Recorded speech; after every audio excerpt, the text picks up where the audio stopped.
They might not be all that bad, but they're just not all that good either. God protect us. Welcome to WatchMojo.com, and today we're counting down our picks for the top 10 most disappointing games of 2014. They can't hide from me. For this list, we're looking at games that left us feeling more jaded than Final Fantasy VII fans after a Sony press conference. These are not the worst titles of the year, but are those that were promised to be some of the biggest games of the year and certainly did not meet expectations. This is what happens when you give command of the government to half-starved lunatics and command of the army to bloodthirsty savages. Number 10. Metal Gear Solid 5 Ground Zeroes. Snake? Snake? Snake! Why is your game so short? Put the target on the chopper. We know. We were told right off the bat that this was a prologue to the upcoming Phantom Pain, and it certainly isn't the first big-name title to have an appetizer before the main course. Am I right, Gran Turismo 5? But that doesn't mean we weren't frustrated when the adventure was over after only 90 minutes. There are side missions, but they offer at most an extra 2 hours of content. And for a game that was asking up to $40 for the next-gen version at launch, we have to call it out for what it is. A demo you had to pay for. Speak. Number 9. Yoshi's New Island. You know that Nintendo's games have to constantly deal with the negative stereotype that all of their content is the same with little changes. Unfortunately, Yoshi's New Island only strengthens that stereotype. It even uses the same plot of the original Yoshi's Island. And anything in this game that can be considered new is barely capitalized on, as unique features make the odd appearance and then are never seen again. Overall, the game feels a bit lazy and seems to only try to sell itself on brand name alone. Number 8. Drive Club. We don't mind delays if it means getting a better game. The problem is, we expect polished perfection when the game is finally released. Otherwise, you end up being, well, number 8 on this list.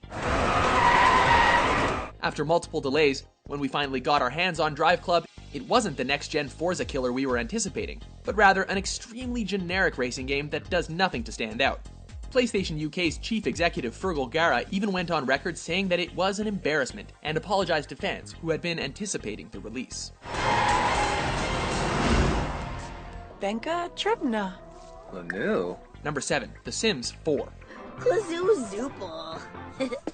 It's probably not the best idea to upset your fans before your game is released by removing the key features from its predecessors, nor is it a good idea to get review copies to reviewers the day before the game is released, a trend that unfortunately became common this year.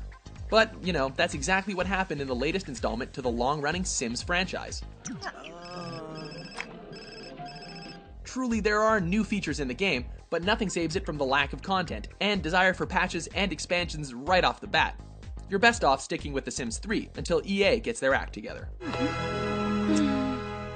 Number 6. The Elder Scrolls Online. I'll head back. See if you can find any of the other villages on the island. The hype for this game just writes itself.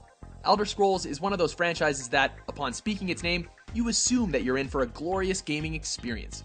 Especially if you have fond memories of Morrowind and Skyrim. Unfortunately, PC gamers got treated to a game that paled in comparison to both Elder Scrolls and other MMOs out there. In fact, in hindsight, it seems out of place that a series that established itself on stellar single-player experiences would even try to go MMO, when its story and lore work in such opposition to the MMO structure. I've heard good things about you. Let's see if they're true. Number 5. The Evil Within. Smells like blood. Alright, stay sharp. There has been an abundance of complaints with Resident Evil lately, due to its lack of horror and increase in testosterone. Thus, we all turned to our survival horror savior, Shinji Mikami, the man behind the Resident Evils that everyone loves, aka everything before number 5. While this title is far from being the mess of the recent Resident Evil games, it just misses the mark with its disjointed plot and generic mishmash of ideas. Also, what's with the letterboxing? Shit, let's hurry up! Number 4. Thief. One of the most beloved PC game franchises gets another lackluster reboot? Say it ain't so. Someone's a bird lover. we were completely flabbergasted to see this game getting such flack when it came out. Not because it doesn't deserve it, trust us, it really does, but because of how amazing the franchise used to be. But when did I ever let a lock hold me back? After having to wait 10 years since the last Thief game, this should have been Garrett's return to glory. Instead, what we got was a cumbersome game with odd design choices and really bland characters. Best stick with Dishonored. Price on that jeweled mask. Be enough to feed 100 squawking mouths for a year. Number 3, Assassin's Creed Unity. For all the criticism Madden and Call of Duty get for coming out every year, Assassin's Creed also needs to be put on trial for committing the same crime. You're not an apprentice anymore, boy. So study your surroundings. However, it seems Ubisoft bit off a bit more than they can chew by trying to release 2 Assassin's Creed games this year, with their premiere title suffering from a, hey, who the hell are you guys? I wanted him assigned to some out-of-the-way garrison. The man redefines the term friends in high places. He's... And that's just the tip of the iceberg with how many glitches this game has. Not to mention the frame rate issues that certainly do not make the game look cinematic, despite what any PR spin might tell you. Practice your speech making. It is used to get